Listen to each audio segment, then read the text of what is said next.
انا جربت الاسقاط النجمي وكنت جربته في الليل، وهذا النهار كنت بوحدي، كانوا عائلتي كاملين خارجين كانوا معروضين، وبقيت في الليل وطلعت في السطح من ورا 12 ديال الليل، تكيت على ظهري وبقيت كنشوف في النجوم وبديت كنطبق داكشي كله اللي قريت واللي كنت عارفه. المهم هذا الموضوع ديال الاسقاط النجمي قريت عليه بزاف وبحثت عليه بزاف وعارفه شنو كاين، وعارفه بلي هذا الاسقاط النجمي راه كاين وبصح، وكاع الناس اللي داروه كيعيشوا شي حوايج وكاين اللي ما كيرجعش.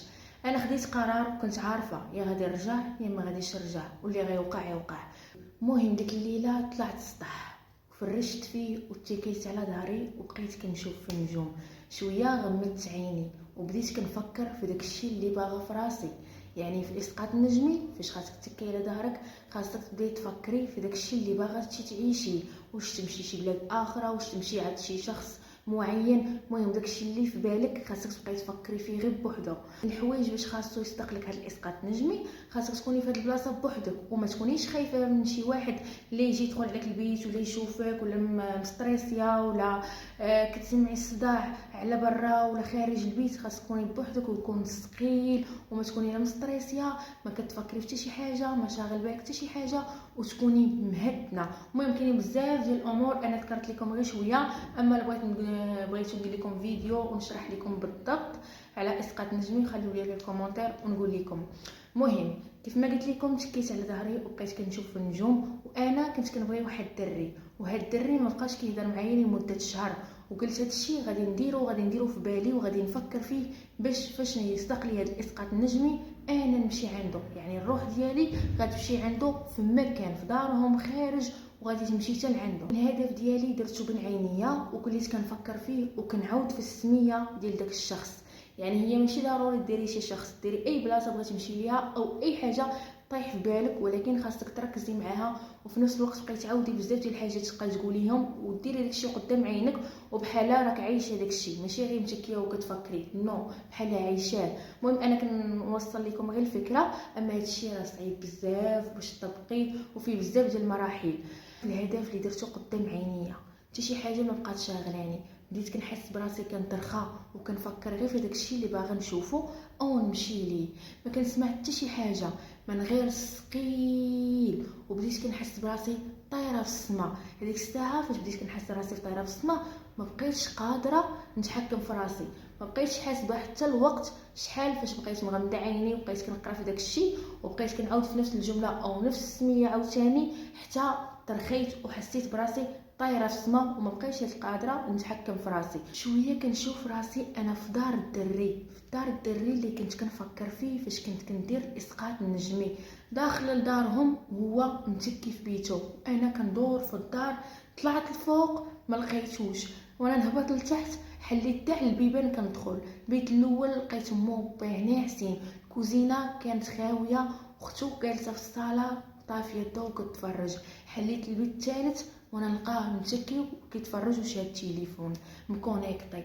هادشي تنسحب راسي هاد الساعه كان احلام ولا. مهم هاد الساعه كنشوف راسي انا كنتحرك، ماشي كنتحرك على رجلي، يعني بحال كنطير من هنا. فهمتوني اش نوصل لكم؟ يعني بحال الشبح، يعني الشبح ماشي كيزيد برجلي كيطير. المهم فاش دخلت عنده البيت بديت كنقرب منه وانا نطلي على التليفون ديالو، لقيته مكونيكطي مع واحد الدريه في فيسبوك سميتها اسماء شي حاجه، وبقيت كنشوف في الميساجات اللي كيهضروا بيناتهم، بقيت كنقرا يلا كنتعرف عليها ماشي بزاف. كانوا مهم كيهضروا في الموضوع ديال السفر، تقول له واش نجي فاش نجي المهم كيهضر على المدينه اللي ساكنه فيها وفاش نجي المدينه واش غادي تشوفيني واش غنتلاقاو. ومن هنا شفتو كيهضر معايا شعلت في قلبي الغيره.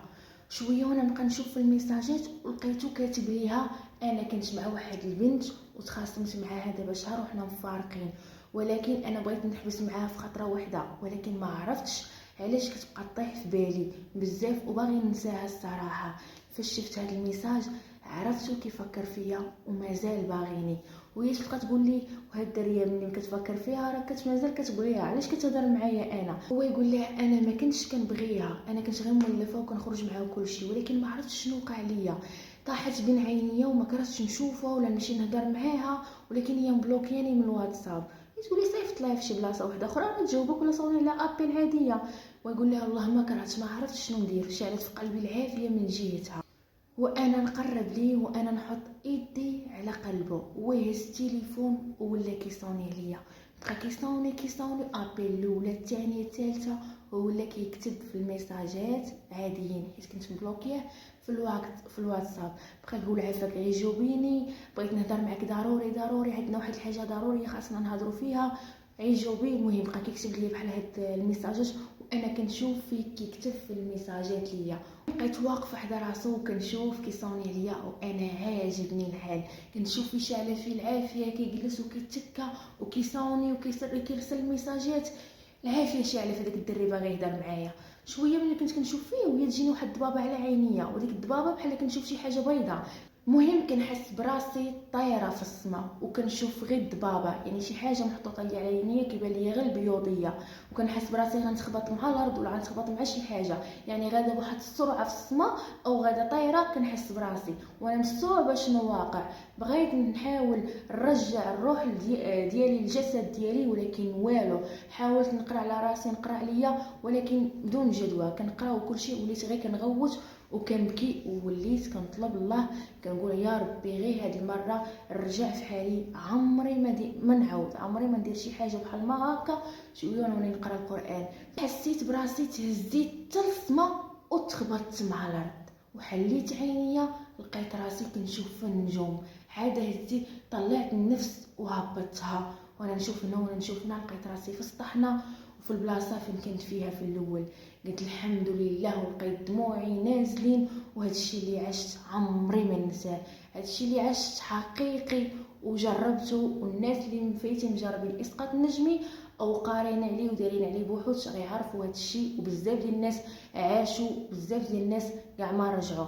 هذه القصه ديال غزلان حقيقيه عاشتها ديال الاسقاط النجمي، وبالنسبه للناس اللي ما غاديش يتيقوا يمشيو يدخلوا يبحثوا مزيان على هذا الموضوع. الا بغيتي ندير لكم فيديو خاص بهذا الموضوع نديرو لكم. المهم غزلان هزات التليفون لقات بزاف ديال لي زابيل، لقات بزاف ديال الميساجات مع الدري اللي دارت عليه هاد الاسقاط النجمي، كيطلبوا يجاوب باش غير تجاوبوا تهضر معاه حيت كيصحابها ما باغاش تجاوبوا ما باغاش تهضر معاه، وهي تجاوبوا هي تبدا تهضر معاه. قال لها ما عرفتش شنو وقع ليا، طحتي في بالي وليتي كتجيني بين عينيا، عرفتي وليت كنحس بك راك معايا ما عرفتش شنو وقع. قلت لي وانا نقول ليه شكون هذيك بسمه اللي كنتي كتهضر معاها واللي كتعرفها؟ قال لها شكون بسمه؟ فين شفتيني هضرت معاها؟ واش كتعرفيها؟ واش شفتي عندي في الليزامي؟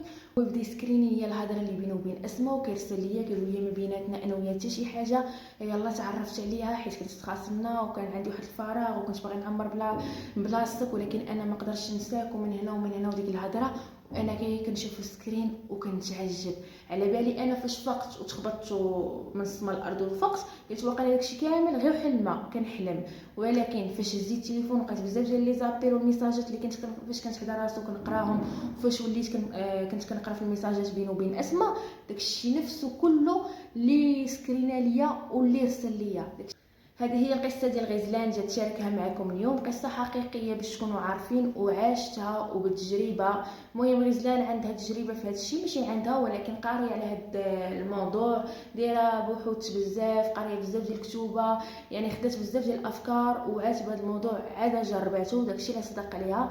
اما بزاف ديال الناس يقدروا يجربوه يقدر ما يصدقش ليهم حيت فيه بزاف ديال الطقوس اللي خاصك تحترمهم وخاصك تطبقهم الا بغيتي يصدق لك هذا الاسقاط النجمي. انا شخصيا ما كنصح حتى شي واحد يجربوه حيت راه صعيب بزاف، ولا جربتيه وما طبقتيش بزاف ديال الحوايج تقدر الروح ديالك تخرج من الجسد ديالك وما تقدرش ترجع وما تقدرش تتحكم في هذيك الساعه، وغادي تكون النهايه اللي خايبه. ما كنصح حتى شي واحد يجرب هذا الشيء حيت صعيب بزاف، والناس اللي ما عارفينش ما يلحقوش يجربوه حيت الموضوع كبر من داكشي اللي كتخيلوا. انا شخصيا ما نقدرش نجرب هذا الشيء ولا نقدر نجربه شي نهار الا تعمقت في الموضوع ونجربوا. علاش بغيت نمشي عند شي ناس ننتقم منهم الصراحه، هادشي علاش باغا نجربو. المهم الناس اللي مجربين الاسقاط النجمي يقدر يكون شي واحد فيكم مجربو وعنده شي تجربه يخلينا في كومونتير وقول لنا اش باش حس وفين مشى وشنو دار الهدف ديالو فين يمشي، حيت ضروري خاص يكون عندك هدف فاش دير الاسقاط النجمي، حيت الا ما كانش هدف ما غادي دير حتى شي حاجه. المهم هذه القصه ديال اليوم. اللي عنده شي قصه اخرى وبغى يشاركها معنا يخلي لي في فيسبوك ولا في انستغرام. مرحبا بكم كاملين. باي باي.